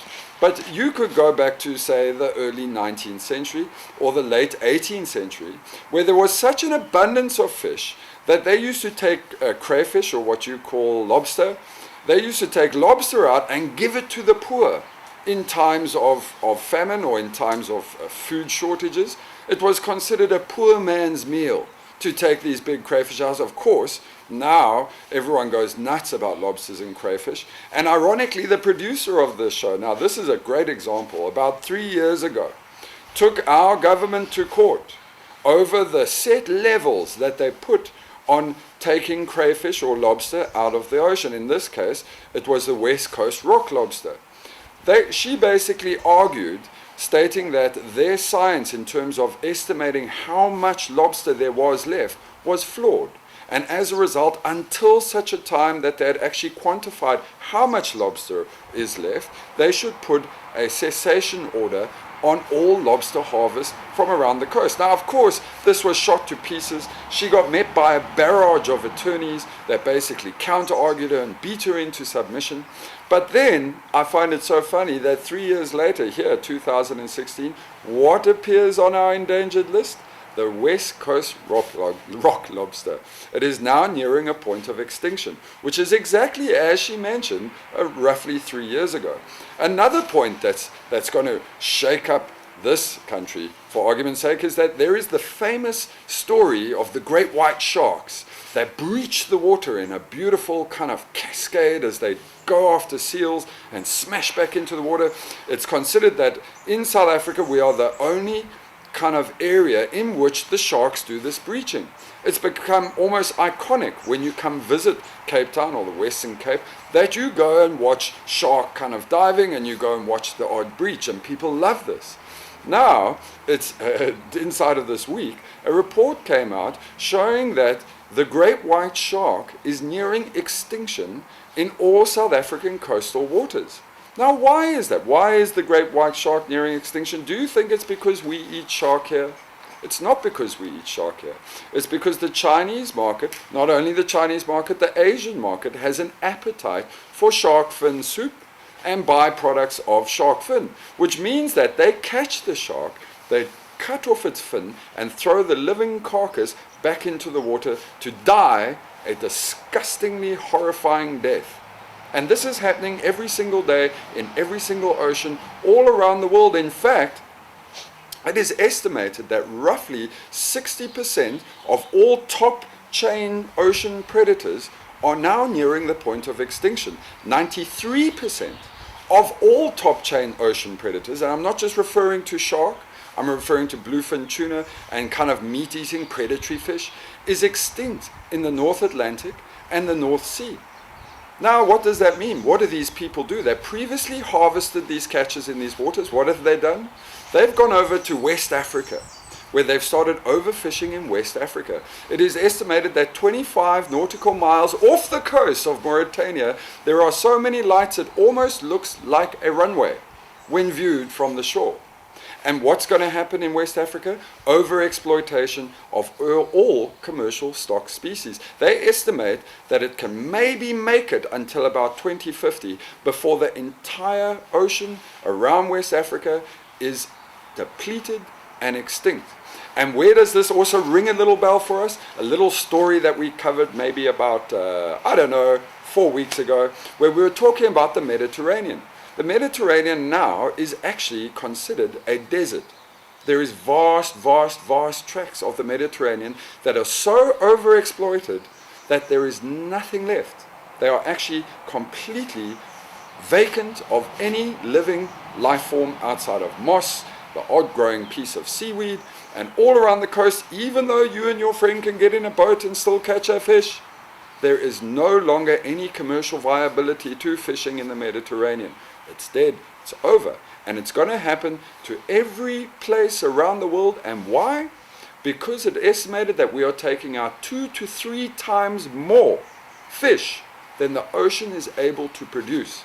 So consider this. The ocean, once the most viable biodiversity of all life on this planet, in fact, it is still considered the most viable diversity of all life on this planet. But we are making it so rapidly, we're thrashing it into a state of extinction. So for you and me that go out and float on a boat and don't expect to catch fish, this is okay news. But for the rest of the world that rely on fish for their protein, and not only protein, but they rely on fish to harvest as their primary food source and harvest as a means of earning income. Already they estimate 15,000 jobs are going to be lost this year just due to the fact that there is no more fish. In Peru, they used to have rich coastal waters full of anchovies. In the 1980s, was the first kind of indication that Peru's waters were depleted of all anchovies found near deep surface or around any kind of coastal area. And what's happened now? The entire anchovy market is completely collapsed in Peru. The the bluefin tuna and the yellowfin tuna are now, where before you could pick up the odd one in the North Sea, they are now nearing such a point of extinction that it's actually allowed the growth for a whole lot of smaller subspecies. The whole food chain has actually been shocked into a completely different kind of structure now. Where before you could expect your top ocean predators to take care of overpopulation of things like sardines, etc., etc., it is now gone. The cod, which used to be caught off the northern parts of the UK, is also now extinct, practically extinct. It is no longer viable to fish for cod in those areas. So this is just giving you a little sample of the kind of events and news that are happening. I'm going to cover one more thing, because I think this is kind of ill, if you ask me, okay? There is a problem in terms of controlling the law in the ocean. In the open ocean, there is no law. No country owns kind of certain territorial, they've got territorial boundaries, but outside of those boundaries, nobody owns it. So what fishing companies have taken to doing, and very effectively, is that instead of where they would send out a fishing vessel beyond 25 degrees nautical, plow their fish, bring it back into the harbor, process those fish, send those fish to market, they now put out what they call big ocean vessels, so like a centralized vessel. They don't even come back in for months at a time.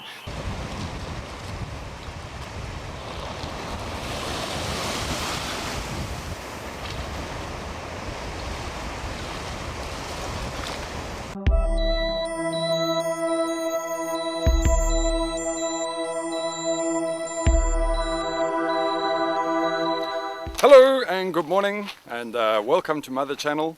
My name is Jason Soul, reporting for the ENN Network. It's a beautiful Sunday. I'm going to cover some stories that came out this week, but there's actually been some really nice summary stories that came out this week. On Friday, I released a video update that was relating to the basic mechanics of climate change. We received a lot of very positive support from that. We also received some negative kind of feedback from people that are clearly deniers of climate change, or rather non-believers in the concept of climate change. I tried my best in the previous update to kind of bring them into a state of reality. So I'm going to address today, first of all, some of the news, and maybe you've heard it or maybe you haven't, but I urge you to check it out for yourself. I'd like to challenge anybody watching this movie, go onto Google and Google extreme weather news, and you will find out for yourself exactly what sort of extreme weather, which always is the frontal kind of shift in a varying climate. But go Google extreme weather, see for yourself what is happening all over the world. The events are simply catastrophic. California is in its longest drought that it's ever had, to the point of where, so far 66 million trees have been reported as dying. These trees, obviously, they become a fire hazard. You've already seen the raging fires that are going on. inside of California in a previously known area of existing, in this case Karachi, Pakistan. They're saying that it's applying massive political pressure, it's applying massive human misery. In Ethiopia, they're back to having one of the longest droughts they've ever had in 50 years. This is also implied in terms of famine. The tornado season is just warming up in the United States, but for the first time China starts experiencing tornadoes. Tornadoes are being experiencing earlier and earlier, almost year on year, every single month, every month for the last year and a half. A new climate record has been broken almost everywhere in the world. Most of Europe has been experiencing flood after flood after flood. It's becoming like the new normal. And yet you still have people that run around thinking, hey, well, you know, we can be okay like this. We can carry on doing exactly what we do and be okay like this. Well, I got some news for you. I mean, you know, Einstein once said that the moment that bees die off, that within the space of 5 years, most humans will die off too. And I'm not sure of the exact phrasing, was actually something similar to that. And the reason why he said that is because bees are a corner key species, meaning that their pollination ability is it's unbeatable. The bees pollinate more flowers than almost any other living species. With the loss of bees, you lose the pollination. Now, a new report coming out trying to first of all find out why all those bees are dying all over the world, because bees are dying all over the world. But they also seem unable to locate their food source, their pollination source. And it has just been shown that they're failing to find their pollination source simply due to the volume of air pollution that is in the atmosphere.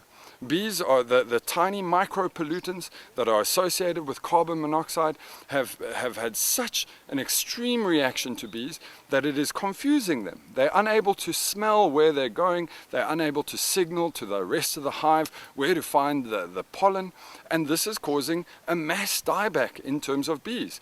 On top of this, then you have the added kind of negative that comes from Monsanto's drive towards nicotine-based kind of fertilizer, nicotine-based pest control, and the impact that it's had on bees. In many countries around the world, it's been made illegal, so you're no longer allowed to use nicotine-based kind of pesticides on crops. But still, the impact that it had on the bees as a species is dramatic and huge. Now, mussels, which is a common kind of food dish that people have from all over the world, it has now just been shown that due to the increasing acidity of the water, due to the increasing temperature of the water, that mussels will likely be off the menu of the world within 85 years. Now, that may seem like a long period of time, but understand, it doesn't, you have mussels, you have mussels, you have mussels every single day up until 85 years, in which case they dramatically fall off. It is a slow deterioration of mussels all around the world until you get to the point that it is no longer commercially viable to actually harvest mussels for the table because it's just too expensive. So I want you to consider something now. If you look at it, you've got all of these extreme kind of events that are happening. But you're not hearing about it on any other channel. I mean, you hear about it on my channel, but you're not hearing about it on any other channel. You hear every now and then, hey, there was a flood there, or hey, there's a raging wildfire there. But the fact is that something is happening. Now, it just happens that it corresponds with an increase in global temperatures. News reports that came out saying that we're no longer able to keep the global temperature between 1.5 to 2 degrees. This is serious news. It's serious. But it was never reported anywhere else. It's basically reported here and to those scientists that actually took the time to go ahead and read it. And so I wondered to myself, why? Like, why is it that it's not covered? Why? What is the problem here? And then I remember a couple of words that my producer doesn't really want me to talk about, but I think I'm going to just use it anyway. And that is that a lot of people seem to think one of three things. First of all, that climate change is somehow a hoax. That climate change was some kind of fraud perpetuated by Al Gore. And third, that climate change is some kind of means of taxing the population. It's a means of further redistributing wealth, your wealth, to the rest of the population. And so I want to be honest with you. There's only one real fraud or hoax going on here. And that is the fraud that we still believe we can keep polluting. We can keep running around with oil-based and carbon-based kind of fuel sources and keep polluting, and it's going to have zero effect. And if you consider it, when you watch anything, you know, whether it's Al Jazeera or whether it's CNN or anything else for that matter, you're not going to get told that, hey, you know, what you're doing here, this big industry that's worth multi-billions and trillions of dollars, these Saudi princes that drive around merely because they found oil below the ground, do you honestly think they are going to allow national mainstream media to report on the fact that their product, their wealth is derived from the destruction of your environmental future? Do you really think that's going to happen? Of course it's not going to happen. Is that a fraud? I've never in my life heard of a more clear-cut case of fraud. Is it a hoax? It is a hoax for us to believe that we can actually carry on doing this. We cannot carry on doing this. We cannot carry on destroying the planet and thinking there is, you know, absolutely zero effect that is going to happen to us. Because it is definitely going to happen. And if you just start Googling, spend a bit of time actually researching before trolling people that actually have been researching, go out and find out for yourself. Read it up for yourself. We're not making it up here. We are merely reporting on it because nobody else seems capable of doing it. Now, another concept that I've also been thinking about is that a lot of people seem kind of afraid of the idea of what it means to be environmentally sane. And this will address that final point that I made in terms of whether or not it's some kind of wealth redistribution program or some kind of hoax perpetuated by the government to further tax you further. I'm going to give you a picture of what the world could potentially be. Okay? And it's you know, for some of you it's going to be like, oh no, it's a hoax. It's not a hoax. The world is actually not a bad place. People seem to have the concept that somehow, merely because we want things to be done environmentally, that your world is going to change. You've got to go put feathers and shells in your hair, and that everyone's got to go get bongo drums, and they've got to go sit and watch the sun go down while chanting and playing their bongo drums on the beach. And nothing can be further from the truth. What we are referring to here is a variation in the way that business is done. A variation in the way that you are done. You see, my concept for you is very difficult for a lot of very ignorant people to swallow. It's very difficult. And there's a lot of ignorant people out there that would prefer to believe really lame concepts. So I realized quite some time ago, almost 14 years ago, that it was impossible for me to change their minds. Ignorance is bliss in the truest sense of the word.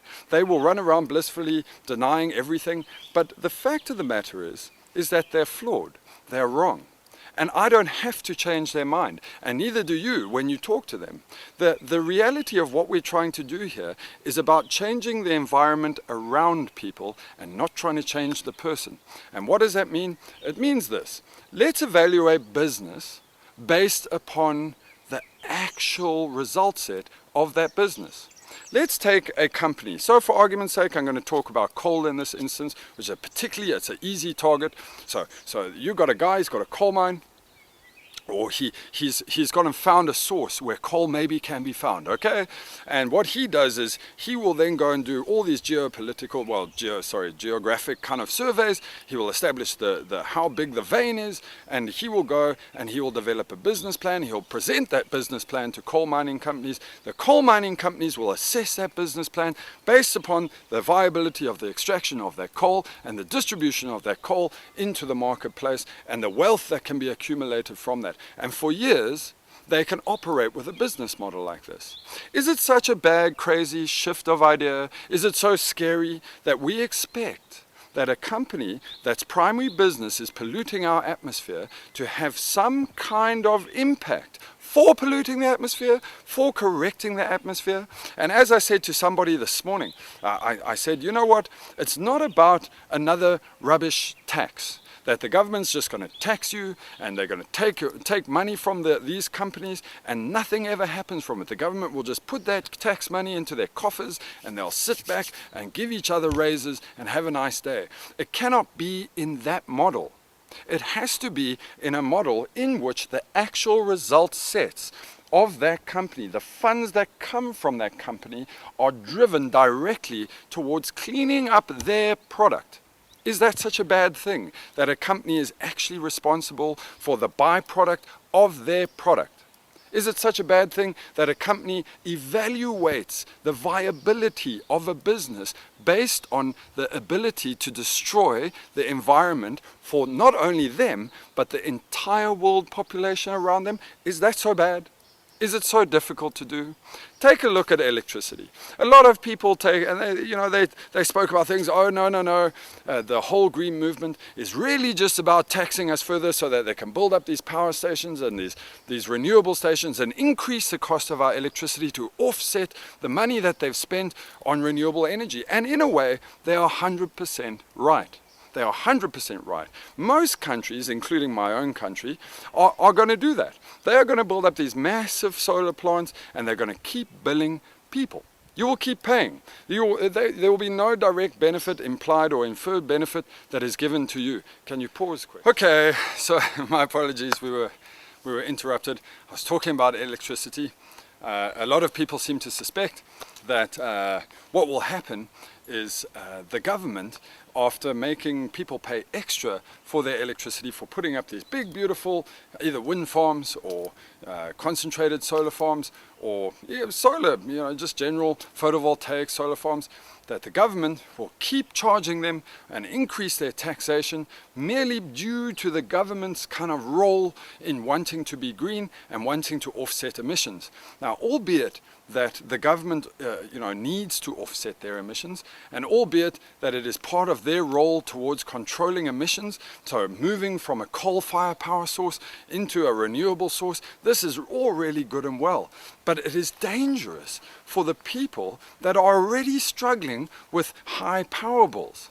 So what is the fix to this? Well, we've already seen the fix to this, and there's no reason why this fix shouldn't be done everywhere in the world. Here in South Africa, that we have exactly the same problem, okay? Our government wants to put up solar farms. In fact, our government has put up solar farms. And yes, they bought those solar farms from big, European countries for a far greater rate than what is probably required. And yes, even though we have these giant solar farms or big solar farms, no benefit or direct for the actual consumer of that power is received in any way. In fact, if anything, the price of our power has increased, and this is a fear that is happening all around the world. Again, back here in South Africa, our government then takes a look at its means of resolving this, and so what they do is they propose some trillion rand, and it's a rand for us, but trillion rand nuclear plants, which is actually insane. First of all, nuclear just takes forever to erect. It takes forever. There is never yet. In fact, I will be challenged. I challenge you to find me a single example of a single nuclear plant that is A, being delivered on time, and B, being delivered on cost, which means that the actual implied cost of what they're being offered is never realized at the end of the project. So, that's pretty much it for nuclear. If you consider how long it takes to put up nuclear, if you consider the amount of effort and energy that goes into just mining the uranium for nuclear, and then basically utilize that nuclear in terms of generating energy, and then the disposal of that kind of nuclear waste. I mean, it's a crazy concept. We're splitting an atom to boil water. That's essentially what we're doing. We're flash boiling water and we're basically driving turbines. But to come back to my point, the problem here has nothing to do with what the government does. The problem has to do with us. The government is under the illusion that they somehow own our grid, where nothing can be further from the truth. The grid belongs to the people. It does not belong to the government. All the infrastructure, installations, coal-fired plants, nuclear-fired plants, any means of generating electricity does not belong to the government. They are merely a short-term custodian of that facility. So the reality is that should the government then say, listen, I tell you what, instead of us continuing to build these ridiculously overpriced kind of nuclear plants, these ridiculously overpriced coal plants, what we're going to do is we're going to roll out renewable energy. And sure, renewable energy, if you go wind turbines, it requires a certain geographic location. There has to be wind. If you're putting up solar farms, obviously, it's got to be an area that's got a good solar energy density. But the reality is, and here's the trick is to ensure that the population receives the benefit of the free power. The government is no longer, once the farm is built and once it maybe 2 years, 3 years, recovered the cost of that farm, the government should give the power to the people. It should. It should, because it's not costing them anything. They maybe have to run around every now and then and do a little cleanup. The power, the benefit of free energy needs to be given to the people, and it has been given to the people in some countries. In Chile, in Portugal, in Germany. In fact, in Germany, they make so much power, they actually had to pay people to utilize power. So the reality is that it's very much a viable concept. First assess business based on their direct impacts, then join a network of people and force the government to give us what is rightfully ours. If we put up solar and the power is free, give us our free power. And you see, the problem that government has, and I understand this as a problem, is that they make a lot of money from generating electricity for the grid. They make a lot of money. And in their minds, they fear the fact that by giving up that money, that they somehow are operating to the detriment of all the people that they've got employed. But the reality of what they're missing here is that companies and consumers that have had the benefit of that not paying that electricity in their pocket ultimately spend that same money within that economy, which means that there is additional taxation, first of all, on the spend. There is a greater opportunity for entrepreneurship for people that are selling services into the economy, and there's more wealth. Companies that are already struggling, people that are struggling, they can't afford electricity, are all of a sudden given the opportunity to have free electricity. And is this a hard concept? Is this a dangerous concept? Is this something that we need to be afraid of? I don't think so. If you take a look at food now, for argument's sake, so let's look at food. At the moment, you've got a whole lot of subsidized farms. And I'm not going to go into the whole political rubbish in relation to farmers' subsidies, etc. What I'm talking about is the viability of a farm. Now, let's say that I'm able to grow something and I'm able to use very little water, but I have to use a hell of a lot of chemicals in order to make that thing grow. And I do that. Or I've genetically engineered this kind of seed to make that thing grow. And then the thing grows, okay? And then that food that gets harvested from that gets put on your table, and it gets put on your table at a cheap cost. Okay, but the chemicals that they used in order to achieve that growth, they get washed away into the water system, where some of them never ever biodegrade. And for argument's sake, most are like a huge water aquifers that become absolutely polluted, and to the point that you're no longer able to drink it. So even though you're sitting there buying your cheap product, your cheap piece of veggie, your big oversized kind of cabbage, whatever you gets your thing going, the reality is that the cost of the production of that is damaging to the environment for everybody. For everybody. And now, so I could understand, look, if there's no other way, we've got to feed like 7 billion or 7.4 billion people. There's no other way, but there is. And the alternative to that is not advanced, it's not complex, it's extremely simple, and not only is it beneficial for people's health, but it actually is beneficial for absorbing carbon dioxide from the atmosphere, and that's a simple organic principle of farming.